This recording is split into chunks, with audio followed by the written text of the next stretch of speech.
Macy's has all of your Grill Master essentials for Father's Day. Stop by to get our hand-trimmed chicken breast and certified Angus beef patties that are ready to grill, so Dad can have his favorite dinner. Make sure to browse our bakery to find the perfect no-work Father's Day treat with our decadent peanut butter bars or famous donuts. Right now, you can get boneless beef ribeye steaks for $12.99 per pound at Macy's. Shop these Father's Day essentials in-store or online at Macy's.com through June 18th. Macy's, happy shopping! Okay, it's official. We are very much in the final sprint to Election Day. And face it, between debates, polling releases, even court appearances, it can feel exhausting, even impossible to keep up with. I'm Brad Milkey. I'm the host of Start Here, the daily podcast from ABC News. And every morning, my team and I get you caught up on the day's news in a quick, straightforward way that's easy to understand, with just enough context so you can listen, get it, and go on with your day. So, kickstart your morning. Start smart with Start Here and ABC News, because staying informed shouldn't feel overwhelming. To have a good harvest, one must plant good seeds and must also use the right kind of fertilizer. The carrots have grown large and firm. How good they will taste. Well, good morning, ladies and gentlemen. Welcome back to the Backyard Gardens podcast. I am your lovely host, Young Ben, and I am with Batavia, the brave botanical. I got it. I'm adding bees every time because she keeps adding them, so we'll see how it goes. But that ain't why he's adding bees. It's getting to that time of year, people. And I just want you guys a little puzzle real quick. Just remember, Young Ben, Batavia, brave, botanical. You'll figure it out in the coming weeks what that's all about. So start pondering that. But yeah, it's that time. It's that time to crack the nut open for fall. We touched on it recently. You may have missed it. It was buried deep in an episode. But this is really and truly what will kill a fall garden the fastest. And it may be surprising if you have no clue what we're talking about now. So just hang in there. But before we really get into it, just remember, we're going to be setting out our seeds for next year soon. So get ready for that. The link is below. Bookmark it so you can come back to it because it's going to be on and popping. We got this. We got y'all for some gardening seeds. You know what I'm saying? But, Batavia, I want to know. What, before this came up, what did you think was the number one killer of a fall garden? Before this episode or like going back years? I'll answer both. Go for it. So before this episode, I thought late timing, the lateness of planting was what kills a fall garden. Yeah. Prior to that, quite literally, I thought cold. Mm-hmm. Yeah. And let's not trip. Both of those are factors. Absolutely factors. You can't put something in the garden a week before your frost date and be like, well, I'm going to make it. Like, this isn't going to solve your problem. Mm-hmm. But if you're already planted at this point and things are growing, this is really going to help you. Because I was right along the same line as you. And I really I hung my hat on frost, freezes. That's what I hung my hat on. And again, freezes are definitely going to kill plants for sure. But we know doing this that we've kind of set it up so this is, by planting design, meaning the plants that we're using are really a season extension method. Am I correct? Mm-hmm. Mm-hmm. Mm-hmm. So we know that we're going past our season, which is from first frost to last frost. No, last frost to first frost. I always get that confused. What's wrong with me? Me too. You do too? Yeah, I think it's just natural to want to speak first. Yeah. Yeah. So we have to go backwards.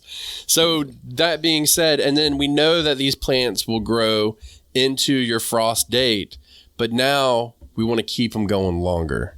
And so we're going to try and manage that today. Sound good to you? Hey, that's what I'm here for. Should we just unveil the elephant in the room and what it is, or should we just drag it out for another 15, 20 minutes? I don't know, man. I feel like there could be a womp womp over this build-up. I know. I'm excited about it, but... Yeah, no. So what it is it's a temperature swing. And before you're like, screw that, I'm done, just hear us out. What is a temperature, like for this subject, what is considered a temperature swing? Oh, this is probably a thing we should have talked about. I'm going to call it right in the center, 20 degrees or more. Swing. So high to low, 20 degree swing. Yeah, what do you think? No, I'm going to say 30 plus. Yeah. Okay. All right. Yeah, 30. And it also depends on, so this is where it starts to get complicated, the maximum and lower temperature, And the reason why I say 20, because, it can easily be 80 degrees during the day and 60 degrees at night. Or 20 Damn and it. 40. I was ready to stand. I had this whole speech prepared about how we are two different brains, two different humans. We could have different opinions about a thing, and we were just going to walk through this episode with you saying 30 and me saying 20, and that all just collapsed. Yeah. All right. I'm on board with 30. And mark it on your calendars, guys and gals. Well, and see, now that not normal. Now that I've said it out loud, it could even be like a 40 degree temperature. No, listen, swings. now you're just going too far here. So it could be, if you start thinking about it, and it's one of those concepts that we have to understand is like if you step outside of your home and you sit outside from day to night, you're going to experience dramatic changes throughout the day from sun up to sun up, especially at certain times of year. So that's something that we need to keep in mind. But all of this becomes kind of an issue, and understanding what a dramatic temperature swing is really important. And that's a lot of the reason why for years I've sat here and called where I live the heartbreak zone. And then also, we're currently in the yo-yo season. Mm-hmm. So high, low, in the summertime, like for me, it'll be 78, 82 at night, and then 90s during the day. So, it's a pretty mild change. Yeah. How about you? What's it like in the summertime for you? I think it's probably dropping 10, maybe 15 degrees, probably is the biggest drop in the summer. So, actually, I'm going to go with about 10 degrees. So highs in the 80s, lows are going to be somewhere in the 70s. Right. When we start dropping back down to 60-degree temps, it's, whoa, horsey. Yeah. And most times that's just for a snap period of time. Right. And so in the fall, what's it like for you? Well, since my garden memory can't be trusted, I'm consulting my handy dandy. I can hear you clicking. Past weather. And I'm glad I did, because I had a speech prepared about how it's unseasonably warm here in September this year. And it's not. Like, it's pretty on par. I think you should cut all speeches for the rest of this show. Right? Suspend them all. Probably, again, 10 to 15 degrees. October is when we get to the big swings. Yeah. And so that could be... dare I say, I'm actually going to back off of that. I think our lows and highs are closer together than a place like where you live. Like, I think that even if you get to think about winter, if I have a low of 30 degrees or a high of 30 degrees, my low is going to be 20 something. Yeah. So I don't live in a space where, it's that extreme consistently. Right. But as we've learned, it doesn't take day after day after day to have those kind of temp swings for there to be damage. Right. Yeah. And the problem becomes is we will magnify the swings too, just by what we try to do. For me, I already went over the summer, for the fall, it can be all over the place. This year has actually been everybody around here is like, it's been such a cool September. And then even going into October, which is the month that we are currently in. Let me double check. Yeah. At the time of this release, it'll be early October. We can easily have a 90-degree day and then a 50-degree night. Like that can happen. Typically speaking, though, we're about 30-degree temperature swings this time of year, 20, 30 degrees. And then as we get into the winter, it can be, I would say, it's not uncommon to get a mid-60s to a mid-70s, low 70s, but then easily drop down to the low 30s to mid-20s. So you're talking at that point, you're talking 40-degree change, 45-degree change. And that's when it starts to get dangerous. So I have this thought that I've shared a couple of times here and a couple of times there around, a common question is a couple of teenage girls, like young girls. It's the sweetest thing. A lot of people that stop by that, chat with me, they're probably 30s and above, and so closer to my age, older than me. I do get young people like, teenagers every now and again say, I like your flowers. And so she's probably like 15 or something. I mean, at this age, that's kind of like a little girl, right? So she, I was sitting out collecting my sunflowers on my crate in the street because that's what you got to do. You got to take breaks and sit down when you can. And so she said, how long does it take these to grow? And so you try to process the question, and I told her like 3 months. And she's like, well, you've had them ever since we've moved here. And so then I realized like she was saying like, how many years does it take to do all of this? And it's funny because a version of that question is, where did you learn all of this? How did you learn all of this? And it's like time and interest and desire to dig and to read and to watch and to learn. And the reason why I like an episode like this so much is, when else do you have time to dig into like breaking up your weather? Like, I feel like maybe I know this, but my garden memory is again kind of fuzzy. I'm looking at September over the last couple of years, and I'm not trying to go back 20 years, but looking at September over the last couple of years, and it's exactly what we're experiencing now. And then the shift comes into October, where we're having multiple days of 50 degrees as a high. Yeah. Going back to the earlier question, the lows aren't going down, in the early part of October to, 20 or anything. Not yet. Yeah. Right. And then in my mind, I toss in, gosh, I should never have, I'm speaking in extremes, people. I will have this in the future. I should never have tomatoes in my garden in October. Like, it's just a waste of stress. Yeah. Like you look at this thing of you're battling multiple days in the 50s, multiple days that are dipping into the 40s. Like, why bother with it? So all of that said, this has become one of my favorite episodes as we're kind of winding down summer, getting into fall, and kind of reflecting, right? Yeah. So, all right. Well, it's funny when you were doing your soliloquy there. I was thinking, you're saying that like young people would walk by and, say, hey, I like your flowers, which is sweet. But can you remember when you were 15 years old? What are you trying to say? Yes, I can remember when I was 15 years old. I know you can. And so what I'm saying is, do you remember even caring about stuff in general, like anything other than like what revolved around you? I feel like I was a really considerate young person, but no, I can't remember caring about anything else. Right. But the fact that they will walk by and they will see your flowers and comment on that is so cool, because a 15-year-old, like, typically just, in the grand scheme of things, it doesn't matter. Like, oh, yeah, look at those flowers. That's nice.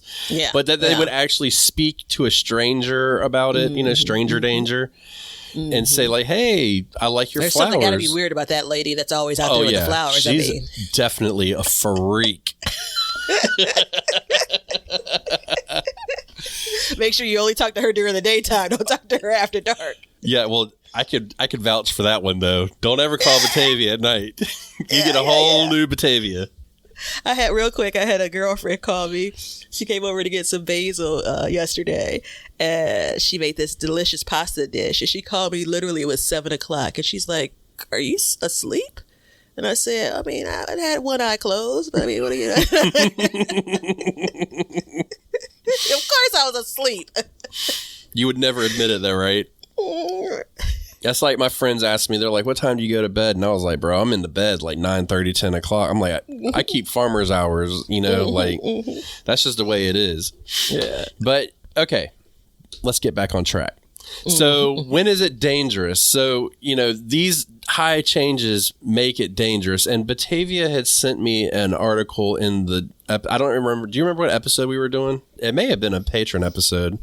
If you'd like to support the show, please. I can't be. And at this point, if we didn't tell Leonard in advance that we needed him to note it, that would be the only chance that he would have commented on the episode. Well, if you'd like to support the show, please join us on Patreon. We would love to have you, or Apple subscriptions. Okay, so she sent me this article, and it was actually from North Carolina, and it was about broccoli. And so what I want to do is I'm going to reread a section of this to you, and then we'll break it down a little bit, and then we'll start to get in like ways to minimize it. Yeah. But get your milk and cookies, guys and gals. Get them all. Here we go. Okay. Let me adjust my spectacles. All right, so sudden changes in temperature can be more damaging. For example, if days of temperatures in the upper 60s or low 70s are followed by a plunge into the upper 20s, plants will be more severely damaged than if we had several days in the 40s or 50s with night times in the mid 20s. Plants that have been heavily fertilized with nitrogen, which encourages fresh, tender growth, will be more heavily damaged by cold than those. I scrolled. Where are we at? Then will be more heavily damaged by the cold than those fertilized at light to moderate levels. Ooh, I lost it on that last sentence. That's embarrassing. It's okay. It's only the fourth time you've read it. I know, but it's important because, you know, that last section where it was like, you know, days in the 40s, the 50s, and 20s, you know, that kind of flips the script on what, I mean, you and I and how many other gardeners, I can hear people in the car be like, I thought the same thing, you know, and this isn't Joe Schmo from, you know, some blog stating this. This is an actual credited North Carolina State University agricultural, you know, extension service doing this. So it's been studied, and it's something to note. I know that in previous winters, we would have periods, and it's not uncommon for us to get periods in the 40s during the day, and I would always kind of freak out. But as I've grown older and older in my gardening career, in both life and my gardening career, I've started to realize what these cool season crops can handle and really like. Yeah. And it's really eye-opening to see that. So if we factor in, and we have to factor in the fact that we're using season extension devices, most people are, meaning low tunnels, frost blankets, greenhouses. Can you think of anything else? Yeah, plastic. Yeah, low tunnel, plastic.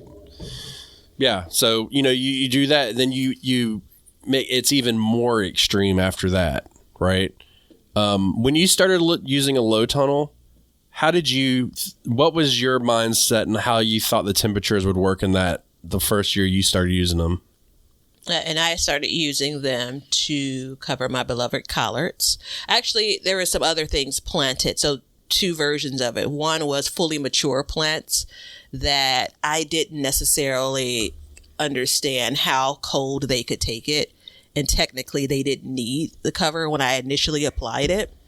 And then another bed, when I was applying a low tunnel, like one of the first years of it, I thought that it was going to continue to help them grow. Yeah. And I didn't understand how cold my lows were. And these were a number of immature, very, very immature plants.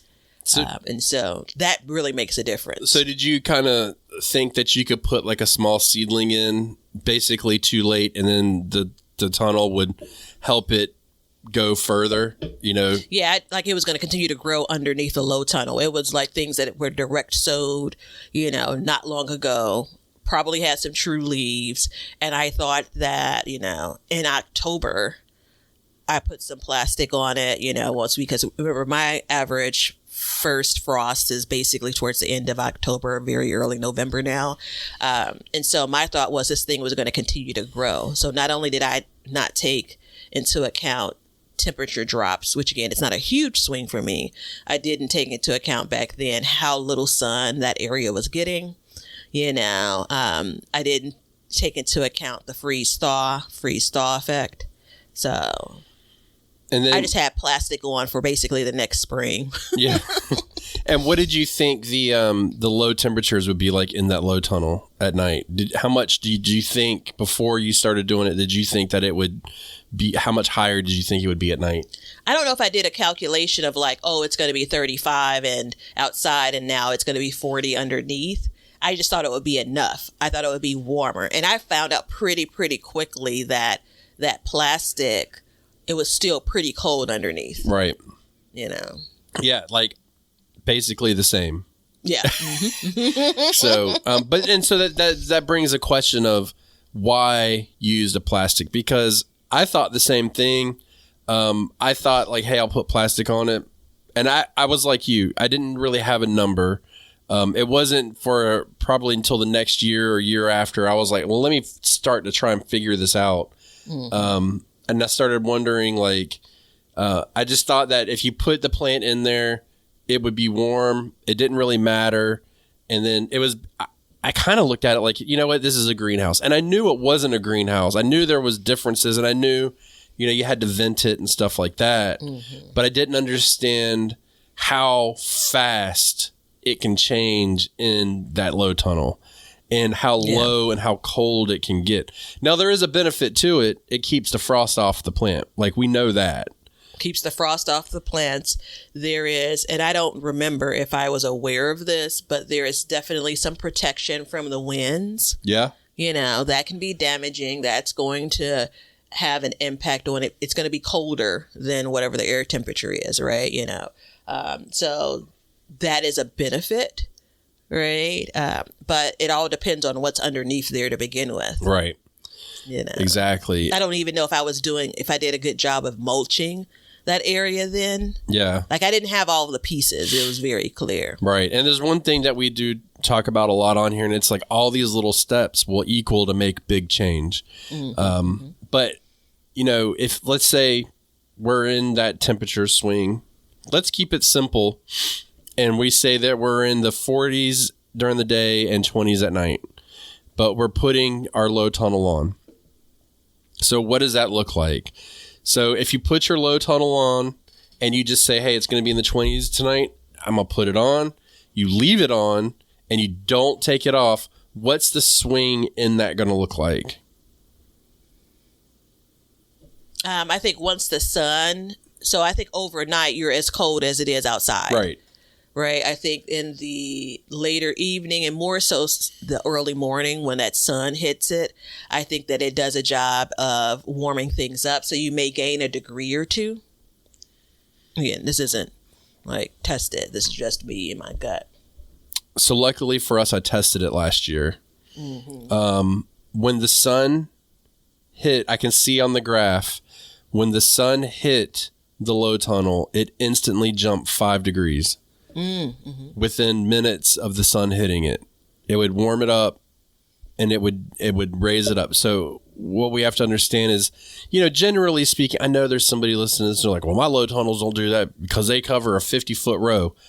Okay. Most of us are doing like small beds or something like that. And it's a very small space. So it starts to ramp up quickly. But what also happens in that time frame is the humidity will start to build in it. And so you're creating this very dramatic temperature swing. I mean, to go from 25 to 30 within minutes and then upwards of 40 and 50 within an hour or two, and now remember the outside temperature we're saying is in the 40s and we're already above that. And then if you leave that on all day, there's nothing to say it can't get up to 70 degrees within there. And then the sun falls, bam, it starts to drop. It doesn't drop as quickly. That I will say. It does take time to drop, but it still drops. So with that being said, and the initial peak, so like I've really looked at it in my greenhouse, which look, the greenhouse is basically the same thing. It's just a fancier looking low tunnel. I mean, honestly. So as you look at it, it'll peak, then the sun goes, and then it'll drop quickly, and then it'll start to even out in kind of a low slope. I don't know if I can pull it up on my phone and show you. I can't show the listener, but I can show Batavia, hopefully. So that being said, we know how that goes. Now, what if we go out and we know we have to vent it, but how many of us, if it's 25 degrees in the morning, are you really trying to go out there and vent your low tunnel? It's interesting that no. Before we get too far, no, I'm not. And it's interesting because I have a frost cover over one of my planters, only because I've had some creatures digging in the garden over the last, week or so overnight. And so I have some things that are kind of newly planted. And I only had one insect netting. And the next thing I had was a frost cover.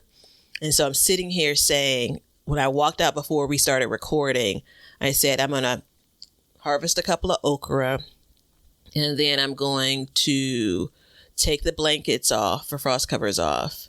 And I just sat here realizing I didn't take the frost covers off, and my temperature is rising. So obviously there's some level of plastic that's interwoven into the cover. It's not like the cloth-like material. So it's 65 degrees right now. By the time we wrap up and I get back down there, it's going to be closer to 70. And so now the question is, how warm is it underneath there? Luckily, there's nothing underneath that is going to die because it gets to 75 degrees or something. But it's not ideal, because what we don't often talk about is every time it goes through, those plants go through that chill, that cold, that thaw, that temperature swing, no different than what we're talking about in the early spring and in the summer. Those plants are kind of recovering from it. Right. Now, because we're planting fall like cool weather crops, they're built a little bit differently, right? More like made for it. I'm sending you a snapshot of a 2-day period, maybe. Yeah. I'm going to send this to you. And then you can look at it on your phone. I was going to hold it up to the screen, but we both know that's not going to work well. Yeah, I know. Okay, so you'll get it. So when you get it, take a peek at it. And what you'll see is the sun hits the greenhouse, and this is in February, at about 8 o'clock. And then the low temperature, so your lowest low temperature, generally speaking, is just before the sunrise. Is usually when the temperature bottoms out. So then you'll see on here, and you can also look and see the humidity in the greenhouse at the same time. And then it'll show you how it goes. It just shoots up, and then it peaks, and then this one shows that it shoots down, and some days are more dramatic than others. So what we do is if you go out there and you vent it early in the morning, you start to lower that dramatic rise by letting that cool air in. And so we're limiting the amount of swing in there, right? Vice versa in the evening time. So at night, what you want to do is you need to find a way to keep it a little bit warmer in there. Just a couple degrees can make all the difference in the world. And so it's really a game of managing it. And this is time management on our ends. I mean, that's the biggest problem, I think. Yeah. So for the listener and for myself, the low was like just about 33, 34 degrees. And the high was something like 80 degrees. Is that, am I reading this right? 80.8. Yeah. Yeah, that's wild. I'll try and post this image on Instagram so everybody can see it. I have to write myself a note to post it on the day that this releases. But if you guys see that, then, you can kind of look at how those temperature swings occur. Now, I don't know, and I may have somewhere in there. And this winter, I'm definitely going to work on opening the door earlier, and then finding a way to take that initial drop off and spreading it out to there's not but so much you can do. But again, we're talking about a 50-degree change here, right? And so what you can tell by this is that at night, the low was 28 degrees because my greenhouse stays about 4 degrees warmer. So, and you don't leave it open at night because drafts can be detrimental to these plants. Absolutely. And during the day, obviously you've made sure that it's maybe not so much of a windy day, and we're looking at the timing of how that's climbing. That's important, right? So it's warming up. You're not necessarily expecting a gust of cool weather because of what the temperature is climbing. Yeah. Yeah, Leonard, remind me on October 3rd to post that image, so I can do that so the listener can look at it. So that's low tunnels. Now, we've got all kinds of different options we can do. I like low tunnels. Have you ever used frost blankets? Have we talked about this before? I don't know if we've talked about it, but yes, I have used frost blankets. What do you think about them? I've never used them. Just from an temperature wise, I kind of believe the protection as low as 28 degrees again for frost hardy plants. I don't know why, but I kind of believe it. I think that it's the same kinds of. I think that frost blankets probably provide a bit more protection than just your regular plastic, because simply put, how cold the plastic can get. Yeah. I think that the frost blankets are just easier to work with. It's hard to get, unless you do something like, you're stapling plastic to, PVC pipe or to, a piece of wood or something. Unless you have it real taut, it's hard to get that plastic covering and secure without any air holes or anything like that. Plastic, again, I got a big old roll from a few years back that I'm still using, from season to season. It is just not the easiest to navigate. And the frost covers, row covers, I think they allow just a bit more light in, which is important. Mm-hmm. Sorry, I had to wet my whistle. Mm-hmm. Yeah, the one thing, to be honest, the only reason why I haven't bought frost blankets is just cost. It's just one more thing for me to keep up with. But I think the thing to remember when we, if you're comparing the two, is if you're just worried about frost getting on your plants, they're breathable. Yeah. So, this venting is not that big a deal.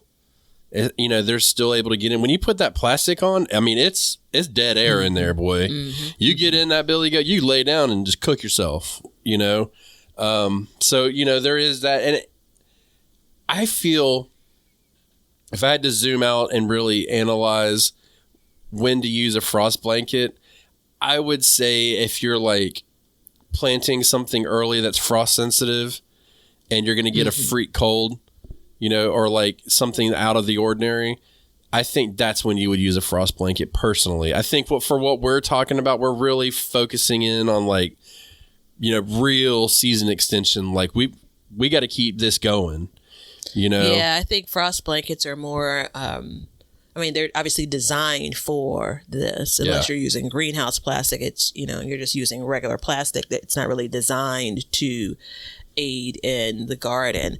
I think frost blankets are really protecting the plants, whereas plastic, it could do some protection for the plants, but it also helps keep your soil warm, more so than a frost blanket, I think. Boom. And what do we already know about growing this time of year?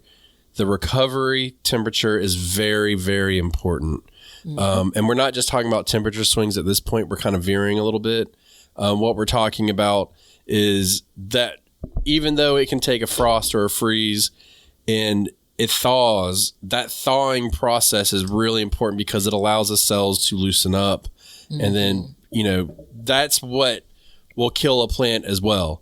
Is it's not just the cold, It's that repetitive over and over and staying constantly cold so the plant cannot get back to all of its processes that it needs, like transpiration, photosynthesis, stuff like that.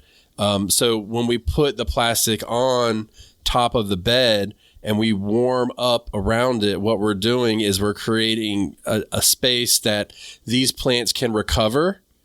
And then, so once we get them to recover and we get them to thaw, then we need to kind of lower that temperature even more. You know what I mean? Computer, stop. Computer, stop. Sorry, we started recording a little bit earlier, and I have everything needs to be changed. Your automation is saying, wait, hold on. Dude, my automation is mad when we record. We're just here to do our job. Yeah, I think that when it comes to that, the plants we're talking about, they're made up of so much water. Yeah. You know, and it's funny, back last month, I was looking at some lettuce, you know, the overnight, you know, more early morning dew. And I'm like looking at the leaves and the tips of them and how it looks like kind of a watermark. But I know, like, you know, let the day move on. It's going to look like normal lettuce. But then you think about what happens. I mean, we're talking like maybe a 60-some degree night, but again, there's so much dampness in the air. And think about the way that plant's going to look and what it's going to need to recover when it's 40 degrees. Absolutely. You know? It's tough, right? And so, you know, if you were going to put a low tunnel, okay, let's say you've been, you know, today, and you're going to put a low tunnel on a new garden that you've got collards and cabbage in. Let's just say that. What would you do for that whole bed, knowing what we know now, to minimize the temperature swings inside of that bed, but yet make sure that it had the recovery time during the day? Like, what steps would you do actually for the bed? And then what steps would you do the next day after a freeze? So I would... at the start of planting, I'd be more conscious of my spacing for planting. So I typically, during a season, will plant, let's say my beds are about, you know, 42 to 48 inches. So just under 4 feet across. I'll do 2 rows, you know, and that works out fine. Because generally speaking, there's not a lot of covering I'm doing. Even if I'm covering for, you know, for bugs, it's okay if the plants come in contact with that cover, right? When I'm moving into planting closer to fall, it's important not to have that plastic, you know, if I'm using that, come in contact with those plants. So I may end up planting things more in the center of a bed, right? Because I know that there's going to be at some point freezing, and, you know, there may even be snow, and that's going to weigh down that cover a bit. Now, again, I'm going to do things like create a structure that doesn't create sags with the cover. So that's one thing I'm going to do kind of preemptively, right, when I'm planting. Definitely going to have some mulch around those plants. But then once we get to the point of I've had a frost, I wait until, like, the sun is so low in the places that I'm planting in when it comes to how it's going to hit those beds. I wait until there isn't that dampness in the air, like the outside of that cover has dried a bit, because when I end up moving it, I don't want to pour all the protection out. I protected these plants from all of this stuff. I don't want that to dump onto the plants when I'm venting it. I'll be frank. I don't do a lot of venting.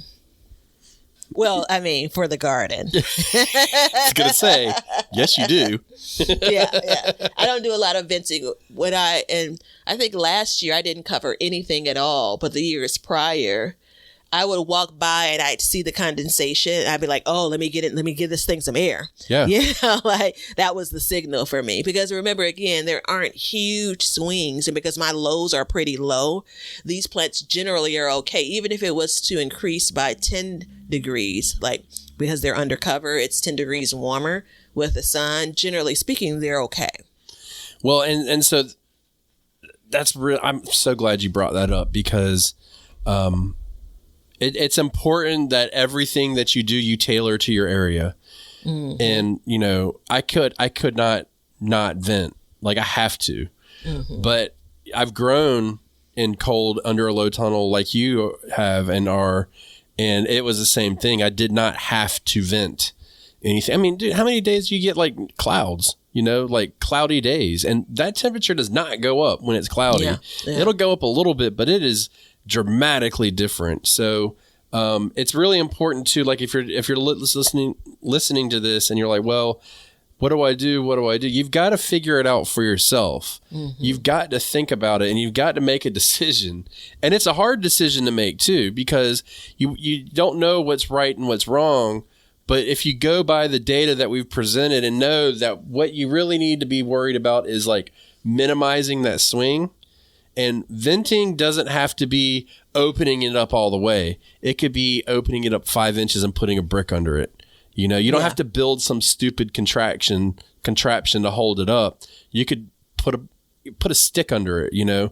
And like, for instance, in my beehives in the wintertime, totally off subject, but this will put it in perspective. Bees keep the inside of the hive 90 degrees. It's cold outside. They'll create condensation, and then it'll rain back on them, and then it'll freeze and kill them, right? So what do? We take a toothpick and we stick it under the lid to create vent. That's all it takes, is a toothpick. And then that'll let the condensation out and the fresh air in and stuff like that. Now, we also do have live animals fanning in air if they need it and stuff like that. But that just puts it into perspective of like how little it takes for that air to get out. And now if you can do it at the top, then that air will seep out. But it's really because you don't want to compromise your structure, you know, but you can move that air into there and it will help lower that temperature a little bit and create, keep it so it's nice and cool and they're not overly heated.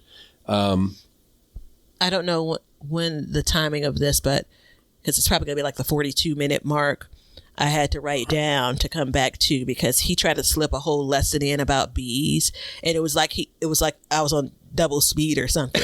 Like, I'm going to slow this thing down and re-listen to that bit.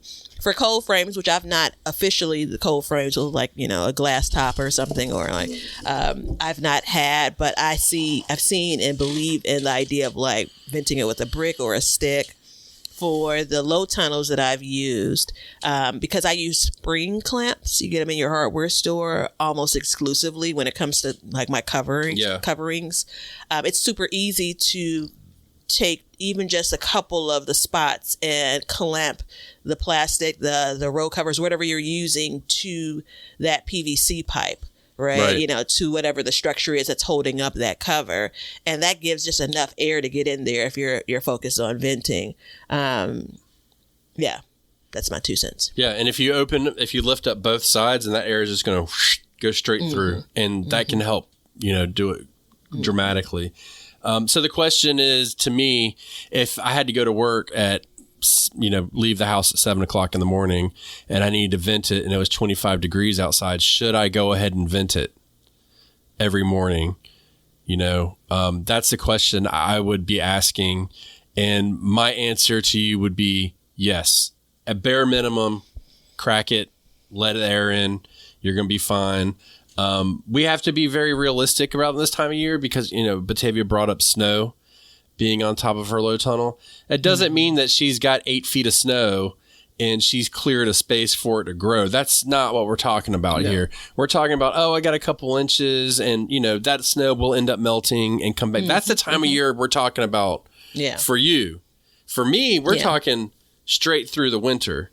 You know, is it possible? Is it not? So I can tell you this, when I set up my low tunnels, I don't actually use them but maybe 3 or 4 times in the year. For the majority of the time, that's off. That being said, let me tell you what I would do for my low tunnels. And I have to praise you for this, as I never, to be honest, thought about not putting stuff on the edges. And I think that's really smart because you're right. It does get colder on the edge. And if it touches the plastic, then it's going to freeze. You know, you don't want that stuff resting on your plant. So I actually should be direct sowing a bed that I will probably be covering to an extent. And I'll keep that in mind. I'll probably will leave a space on the edge for that. I mean, why not? Or at least harvest the outside edge first and then do it that way. You know, You know, it's hard for me, especially because I plant so densely, to think like, oh, I'm going to give up a whole row of crops potentially. But you hit the nail on the head. You know, you could be still at a point where, you know, for some of y'all, it's still time, but you could still be at a point where you're planting something that's going to be a quick turn harvest crop. So you get to harvest those things before you get to this point of the season that we're talking about. Yeah. Right. You know, and if not, make a note for next year. Also, I am taking time over the next several weeks to pay closer attention to the sun. Remember, for years I've said, last few years at least, said, oh, you know, I didn't realize the front yard garden is sunnier than the backyard garden. Now I have to go back and say, what time of year was I really talking about? We were talking about going into fall, but I'm watching, you know, September going into October, there's still plenty of leaves on the trees and that sun is lower. And I'm just like, oh, wait, hold on. Just the orientation of my home and the property, there's sun sitting quite a while in the backyard and it hasn't gotten past the tree line in the front. And so I'm like, oh, maybe I was on the right path for those years. And now my pivot is like, it's a cloudy day in the front yard garden. So I need to chart it out. So I need to know when the backyard, and it's kind of funny when you look back. I look back on the camera sometime and I can see, you know, I had to move a whole planter from the back porch because I'm like, this thing will never get sun until next year. You know, and again, some things will grow in shadier areas, but why not give it the best chance? And that feeds into, if the sun isn't hitting that space, generally speaking, the temperature is going to be the lowest in your garden. Right. If there's almost shade in the place that you're planting in, then sure, there's going to be like, you know, as the temperature climbs, but it's not going to be that, you're not going to get to that high. Right. Because the sun is required for that. Right. Right. And I don't know if we mentioned this earlier, but what this is all about is reducing the amount of stress on the plant. Mm-hmm. That's what this is really about. When you start stressing it out, you start to have issues and it can be a very fast downward spiral. So just remember that there's many more technical reasons, and for the interest of time on this show, we're not going to get into those. But feel free to Google it and teach yourself. We'll give you the starting point, but you're going to have to come up with the rest. Go ahead. I reserve the right to adjust this later. This time of year and maybe early spring, especially when we talk about planting earlier, are probably the two periods of time that you are experimenting the most in. Me? Right? It's just generally the gardener. Oh, yeah. Right? You know, it is the most opportune time for loss, but we want you to kind of go in with that understanding. Well, you're planting in a time when you literally have no control. Mm-hmm. You know, in the summertime, look, water, treat for pests, and fertilize. But once you get outside of that main growing season, you have zero control over it. So what we're doing is we're just kind of minimizing it and mitigating as much as possible. Mm-hmm. And, you know, I stand firmly in this. These are the times of year when you learn how to garden the most. Mm-hmm. Because, you know, you're having to pivot constantly, and we get chances to kind of work on this. I will say that if I was to add plastic or a low tunnel to my garden, at what time of year did I do it previously? Would be first frost. I would do it.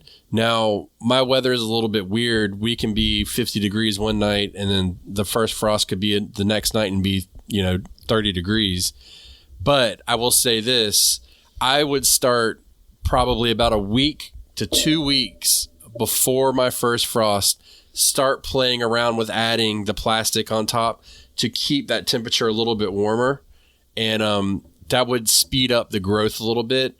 Because what we're doing is, you need all those leaves to harden off as much as possible before you start to get those cold nights. Because once and it's the same in most places. Once you get a frost, it doesn't necessarily mean that's it. Mm-hmm. You're still going to be a period of time where you're not going to be below freezing at night. So it was a little bit of a dance, but that's a good time because you're delaying that first frost on that plant in that specific area. And you're minimizing, again, that swing. So, I mean, I don't know. I think like a plant with I think 10 to 20 degrees is probably the perfect swing for a plant to kind of say like, okay, it's nighttime, other than the fact that there's no sun hitting it. But, I do believe you do need to have change from night to day in temperatures for plants. I do think they thrive off that, which could be like, even in your house, it changes. If you have a plant in the window, it gets warmer during the day, and then at night when the sun goes down, it naturally gets cooler. I think they thrive off that. Yeah, I'm not sure. I'm going to think on that. I don't like to sleep when it's hot. I can tell you that much. So I thrive off of it. Yeah, that too. Good point. I do think, kind of in closing for me, like understand to what end you're doing this. Yeah. Right. So I did I'm trying to think of what it was. Oh, I was a different crop, different time of year, but I was covering some cabbage back in the early part of maybe it was like midsummer or something that I still had in my garden because it was raining and I didn't want the cabbage was mature and I didn't want it to split, but I didn't have time to harvest it, and I have previously, I'm pretty sure I can remember saying words like this. I've covered some collards or some kale because I didn't want to have to wait for them to thaw to harvest. I think there was this window of like, it's just going to continue to be under freezing temps. So now I'm like a week later, these leaves are hardy. They will go limp, right? And then they will perk back up when the weather gets basically above freezing and for a good period of time. But it was like a number of days before that would happen. So I either needed to harvest them beforehand or wait until after, or try to provide a little bit of cover to buy me another day or so to get into the garden. So are you harvesting, are you covering, are you taking these steps because you have just a day or two with these temp swings? Or are you trying to, let these crops last for weeks or months? Like, you got to figure out what the purpose is, and that should be kind of what energy you're putting into taking these steps. That should dictate that. Yeah. There you go. Well, since Batavia is going to dictate something, it means that it is time for the question of the day. But before we do, we need to tell you that you need to check out the Planter app. So in regards to this episode, using the Planter app, obviously it's got the square foot drag and drop interface, really useful. It helps to plan the garden. But when you're going to planting a low tunnel, you can use this to plan your low tunnel accordingly. And I was just thinking about it when we were talking, and I go to design this next bed that I'm going to do. I can put in to the Planter app that I need to harvest the first one, the outside rows first, to set a reminder using the notes section or stuff like that. And you can really make it into, I want to say it could be like your all for one garden, I don't want to say Bible, but, like guide for yourself over time, building it up, putting notes in there, using the seed box, hundreds of varieties, if not thousands at this point. They've added flowers. I have to see what new updates are coming out because they're always updating it as well. It is not an app that was made and then left behind. It's very good to use. Companion planning, combative planning, all that stuff. So it's available on the Google and Apple Play Store. Use the link below to get yourself a discount. Look, if you don't believe us, try it out first for free and then get yourself a discount, because what you can do is you can use it on your phone, tablet, or my favorite, your PC. That means what that means when I say my favorite, let me paint the picture for you. It's a nice cool day. The fireplace is roaring, the dog is sleeping on the rug. You get a hot cup of tea and you sit down, crack your knuckles, and start designing. You got all this space to do it. It's really nice. So check it out. It's the Planter app, the Planter app, and it's available on the Google and Apple Play Store. All right, Batavia. Ooh, that's a good ring. Ring out. So this question comes from the email, bygquestion. Don't put an S on it. That was already taken. Sorry. @gmail.com. And this is from Emily. Hey, Emily. And Emily writes to us and says, "Hi, Ben and Batavia. I'm having both a financial and moral dilemma regarding my container gardening. I'm constantly bombarded by ads for veggie-safe beds and containers made out of non-plastic materials. These are expensive. But of course, I want to keep my family and myself safe when I am feeding them what I've grown. What are your thoughts on the materials, containers, wooden edging for raised beds, organic soil, etc., and safety for use in vegetable gardens? Love your passion for everything green. Have a great day, Emily. I feel like young Ben should have given me a heads up on this question. I wanted it to be a surprise. Yeah, there's something there. There might be a whole episode in this. Yeah, I garden in plastic containers. I garden in the grow bags, which is more of a cloth material. I garden in metal beds. I garden in wood beds. Very few spaces are just in ground, right, where I'm just dependent on the earth. I had someone this summer, I don't remember if it was a current video, literally wrote, "So you're eating plastic." Yeah. Like it was on a container garden video, right? And so I do what I can when I can. So some of the things I grow in, like buckets, I get them from grocery stores and they're food grade. It's still plastic though, right? You know, but I'm not worried about the poisonous chemicals that were in that, you know, like paint thinner or something prior to me growing in it. If there's something to be concerned about, I may be concerned more about things growing in the soil versus plants that I'm harvesting, like, you know, the fruit of it or the leaves of it. To be quite frank, I'm not worried, like heart stop. Yeah. I think it's better that we're growing than not. And I just stay away from things that I kind of wouldn't sit in normally. Like, I know that tire gardens were a thing for a while, and they're fine for flowers and stuff like that, but I wouldn't grow food in something like that. I'm going to stop there because I feel like this is a bit of an episode. Yeah. Of course, I want to hear your thoughts. Well, first of all, let me address the expense part. I feel you. I called Batavia one day. I was mad as fire.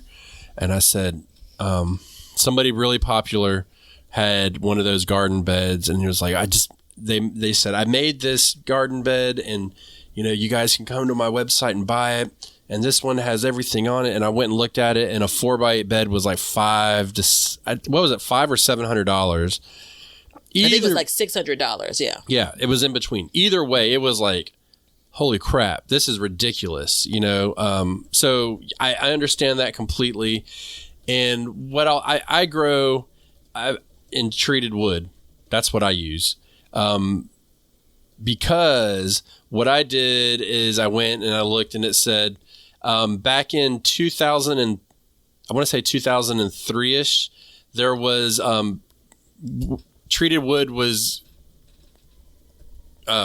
treated with arsenate, which could leach into your soil. Well, that was banned in 2003.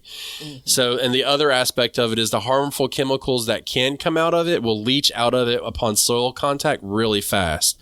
So I use treated wood. I'm not overly concerned about it. If you're worried about plastic, look, they find microplastics everywhere. Mm-hmm. They find it embedded in our bodies now. So it's really tough. And what I can say is, if I could give you a piece of advice, is don't freak out about it. Think about, like, if you're buying food from a farm, like, what are you trying to avoid?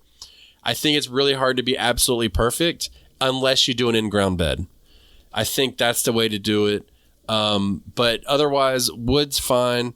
If you really don't want to use treated wood, use cedar. It costs a lot more, but it is more affordable, or it is, safer in general. It has natural tendencies to wick away water and not rot. If you don't use treated wood, you just use regular wood, you're going to be replacing your garden beds every 2 years. Guaranteed. You don't want to do that. It's just kind of a pain. And that second year, it's like a crumbling mess. So that being said, do what you think is best for you. But as far as like organic soils and stuff like that, it's just find your what you want to use and research it. Wooden edging is not a big deal. Containers, I use plastic containers. You buy them in plastic containers. They come from plastic containers. It's a hot mess. There's a lot of different ways you could avoid that by building all wood pots and stuff like that. Organic soil, again, know your ingredients, know where it comes from. I'm blessed. I have a guy close by that makes soil, so I can, compost and topsoil and stuff like that. So I can get it from him. But otherwise, if you want to get into the weeds, you buy a bag of plastic soil. It's in plastic, or a bag of organic soil in plastic, and plastic sits out in the sun. Can it leach out into your garden, into your soil that you're going to put into your garden? Like, it's a rabbit hole that I just do not want to go down. I see a lot of people struggle with it. But anything that you grow is going to be better. Just don't put it in a tire. So tires will leach. And that was a big thing. What I guess about 15 years ago, was planting potatoes in tires. And tires do leach out stuff, they're not very healthy, but just get creative and do the best you can. But if you want to be totally safe, do an in-ground bed and just go from there. I think there's more to this, though. I think we may need to kind of dig a little deep. I don't know. What do you think, Batavia? Yeah, I think so. I think that, besides in-ground and not, in-ground and raised beds, we don't talk a whole lot around kind of what you're growing in. And you know why? Why? Because it's your business. Well, yeah, and every time I talk about it, people just, it's like a deluge of like, you got to do this, you got to do that. That's not safe. You can't drink out of a hose. You can't, you can't do this, you can't do that. And it's like, I don't do this so you can tell me what I can and can't do. And newsflash, I'm going to drink out of a hose whenever I feel like it. I've been doing it for many, many years. Yeah, I remember the hose comment for me on my YouTube channel, Be Better Garden, where I was rinsing off some greens or something outside with the hose, and like, hard stop. That's fine for me. Yeah. I just based on how dirty and gritty those vegetables can get, I still bring them inside and wash them. But the comment around basically the poisonous water that I'm now, spraying my vegetables with. Now, again, this is the same hose that I am spraying water into the soil and when I'm watering the plants. Come on, at some point, Yeah, you can't run from it. And, again, I go back to the same thing. If you're worried about the hose that you're using for your yard, think about what they do at the farms. Newsflash, I haven't seen a glass hose anywhere. Just saying.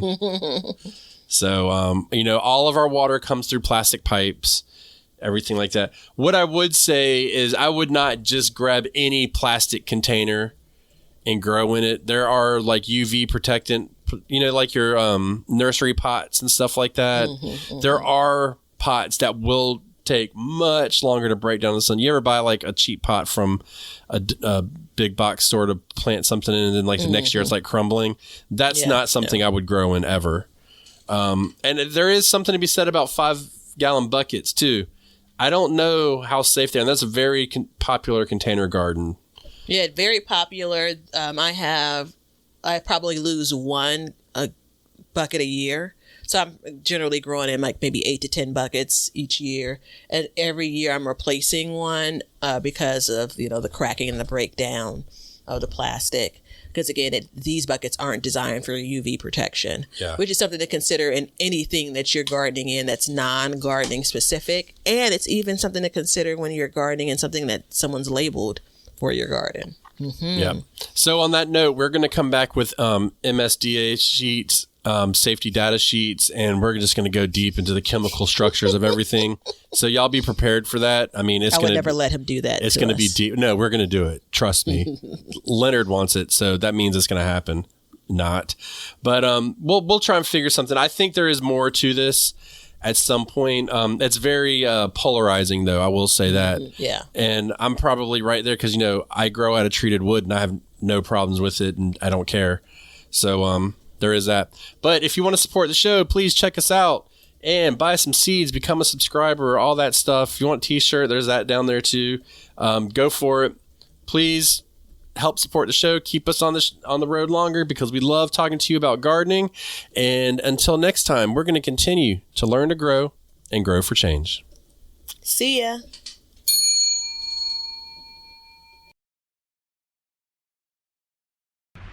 Now you know why people feel like celebrating at harvest time. All over the world, people have feasting and good times when the crops have been gathered in. Well, we hope you enjoyed the show, and thank you so much for listening. If you'd like to support the show, you can do so by checking out our seed shop below. We have all kinds of seeds available for you, and we're going to be adding new seeds shortly, so check that out.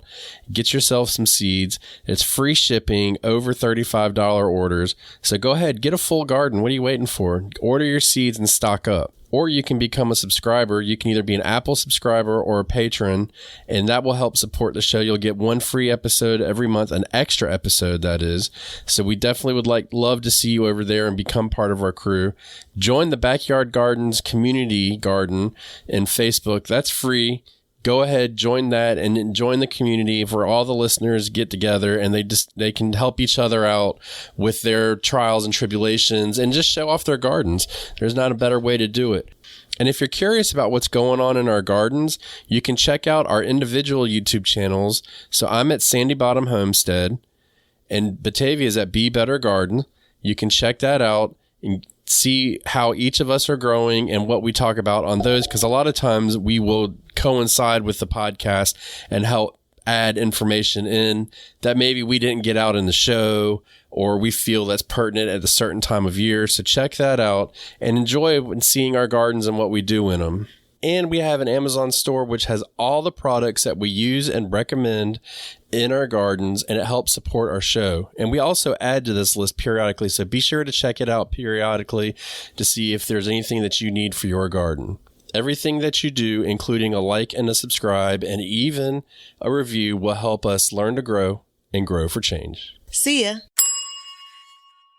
Macy's has all of your Grill Master essentials for Father's Day. Stop by to get our hand-trimmed chicken breast and certified Angus beef patties that are ready to grill, so Dad can have his favorite dinner. Make sure to browse our bakery to find the perfect no-work Father's Day treat with our decadent peanut butter bars or famous donuts. Right now, you can get boneless beef ribeye steaks for $12.99 per pound at Macy's. Shop these Father's Day essentials in-store or online at Macy's.com through June 18th. Macy's, happy shopping!